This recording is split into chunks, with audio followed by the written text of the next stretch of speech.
Mga kabayan, muling binanatan at kinwestiyon ni Senator Rodante Marcoleta ang umano'y pagkaantala ng ulat ng Senate Blue Ribbon Committee kaugnay ng investigasyon sa sinasabing anomalya sa mga flood control project ng pamahalaan.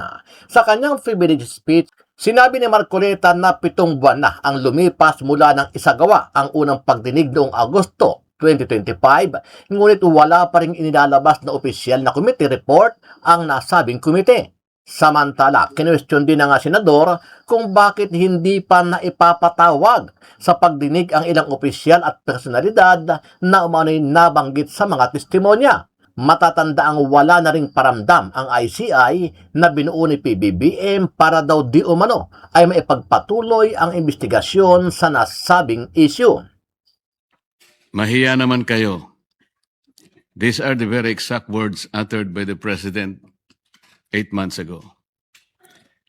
Yes, Mr. President, 8 buwan na mula nang tumambad sa sambayanang Pilipino at sa buong mundo ang malawakang anomalya at korupsyon sa likod ng mga flood control projects. Pagkatapos ng 8 buwan, natukoy na ba kung sino ang mga walang hiya? Gotesa, who appeared and categorically linked him to the controversy. Second, Saldico, in his several video feeds, identified him and others as the principal actor of this most despicable scandal. Third, at least 2 out of the 17 congressmen in Discaya's list reportedly referred to Martin Romualdez. Sa mga unang pagdinig ng Blue Ribbon Committee sa ilalim ng pamumuno ng kasalukuyang chairperson, iminungkahi ko po, Ginoong Pangulo, na anyayahan din si dating Governor Luis Chavez Singson na nagpahayag din ng kahandaan at kagustuhan na dumalo upang tumestigo sa mga flood control projects sa Ilocos. Wala rin pong nangyari, Ginoong Pangulo. At sa iba pang mga balita, iginiit ni Vice President Inday Sara Duterte na wala siyang kinalaman sa paglabas ni Attorney Levito Baligod at ang 18 nagpakilalang dating miyembro ng Philippine Marine Corps na nagsiwalat ng maleta delivery. Aniya, walang makakapagsabi dyan sa kanila na kinausap ko sila o nakita ko sila o kinita ko sila, kahit man yung mga kasama nila. Yung abogado walang makakapagsabi sa kanila na alam ko kung ano yung ginagawa nila. Pinabulaanan din ni BP Sara Duterte ang aligasyong pakawala umano na mga Duterte ang 18 ex-Marines. Pero pagdating dito sa kabila, sa male-maletang pera o tinawag nila na basura, walang in aid of legislation doon. Si Zaldico, on his own, nagsalita siya. Ito yung nalalaman ko. Si Gutesa, nagsalita siya. Ito yung alam ko. Itong 18 na dating security personnel ni Zaldico na ordinaryong mamamayan, walang kapangyarihan, alam niyang kakasuhan siya, alam niyang hahabulin siya, alam niyang papahirapan pamilya niya, alam niyang posible siyang patayin, nagsabi ng kanilang nalalaman. Hindi ko kilala to ha, walang makakapagsabi dyan sa kanila na kinausap ko sila o nakita ko sila o kinita ko sila. Mahiya naman kayo. These are the very exact words uttered by the President 8 months ago. Yes, Mr. President, 8 buwan na mula nang tumambad sa sambayanang Pilipino at sa buong mundo ang malawakang anomalya at korupsyon sa likod ng mga flood control projects. Pagkatapos ng 8 buwan, natukoy na ba kung sino ang mga walang hiya? Since the first Blue Ribbon hearing last August 19, 2025, the public has watched closely, anticipating the outcome of our inquiries and investigations. The demand for transparency and accountability did not subside. It has only grown louder. Despite the increasing public clamor for transparency and accountability, we are stuck in a maze of indecision and complacency, waiting for a report that has long been overdue. Mr. President, As early as December of last year, the minority submitted its observations, findings, and recommendations based on the initial 6 public hearings of the Blue Ribbon Committee and labeled it a minority report, for lack of a better term. Let me be clear, it was not intended to disrespect the committee nor the Senate as a body. Fully aware of the hearings on the flood control anomalies that had not concluded, and in the absence of a committee report, the public has long been waiting. The report was not filed with the Bills and Index, but coursed through the office of the Senate President, hoping for proper disposition. The minority report was initiated out of our solemn duty to the Filipino people who were eagerly awaiting and demanding for the Senate's decisive action on the nationwide flood control scandal. Our intention was clear from the outset: to uncover the truth, hold people accountable, and propose legislative measures that will finally dismantle the deeply entrenched corruption that characterize our infrastructure projects. Ladies and gentlemen of this chamber, the people have waited long enough. It has been 7 months since the first Blue Ribbon hearing.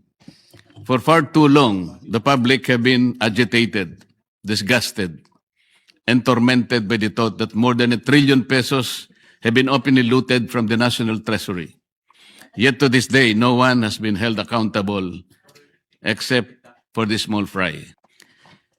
In the BRC chairman's interview with Dos por Dos on DCRH as early as July 31, 2025, he alleged that there are at least 60 sitting congressmen who also acted as contractors of infrastructure projects in their own districts. In a press conference and in a press release dated August 10, 2025, posted on the Senate website, the BRC chairman disclosed that House members called him and that he had a list of 67 congressmen who were contractors. Yet he did not summon them to any BRC hearing. Why did he not name them, to be fair to the rest of the members of the House of Representatives? In the sworn statement of the Diskaya, 17 congressmen were also mentioned. Why were not they asked to appear before the committee? On the other hand, the statements of former Yusek Bernardo and his cohorts Alcantara and Hernandez, who named certain senators upon the intercession of the Department of Justice, were readily heralded as gospel truth. The chairman of the BRC has also named at least 11 contractors in his first and second privilege speeches, whom he crucified to be involved in the flood control mess. Bakit hindi na sila ipinatawag? Bakit iilan lang mula sa 11 kontratistang kanyang tinukoy ang aktual na humarap sa pagdinig? Bakit namimili? Ano ang ibig sabihin nito? Remarkably, on November 14, 2025, the BRC chairman invited former Speaker Martin Romualdez to testify in its 7th hearing. He did not appear. Then on January 22, 2026, as quoted by various media outlets, the chairman said that former Speaker Martin will be invited again. If he wants to attend, he is welcome, but he cannot be forced to come due to interparliamentary courtesy. This doctrine can be challenged in the light of Section 27, Article 2 of the 1987 Constitution, which reads, the chairman said that former Speaker Martin will be invited again. Then on January 22, 2026, as quoted by various media outlets, the chairman said that former Speaker Martin will be invited again. If he wants to attend, he is welcome, but he cannot be forced to come due to interparliamentary courtesy. This doctrine can be challenged in the light of Section 27, Article 2 of the 1987 Constitution, which reads, the state will maintain honesty and integrity in the public service and take positive and effective measures against graft and corruption. This doctrine, Mr. President, which is not even part of our rules, is not absolute and should not prevail over a clear and categorical mandate of the Constitution. The members of Congress have no immunity from investigation, subpoena, or public scrutiny. If anything, Those who occupy the highest offices in the government must be the first to answer, not the last to be asked. And on January 11, 2026, in a radio interview over DZBB, the BRC chairman said that there is no solid evidence linking former Speaker Martin Romualdez to the flood control controversy. This is deeply troubling not only for what was asserted, but for what was prematurely concluded because the records of the hearings clearly reveal otherwise. First, Gutesa, who appeared and categorically linked him to the controversy.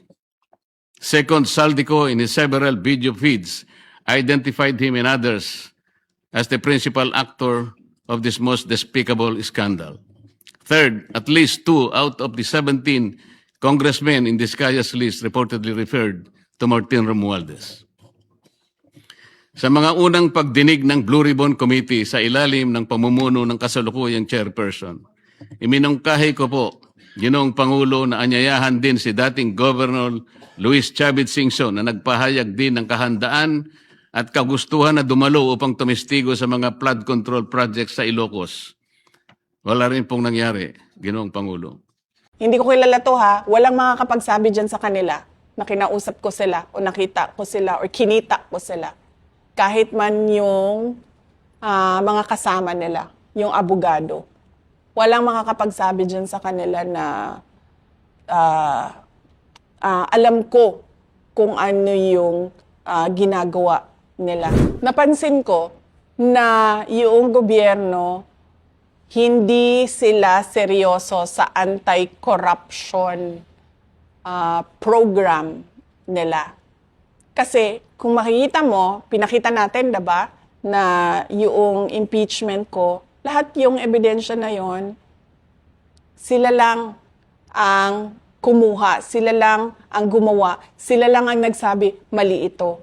Pero pagdating dito sa kabila, sa mali-maletang pera, o tinawag nila na basura, walang in aid of legislation doon.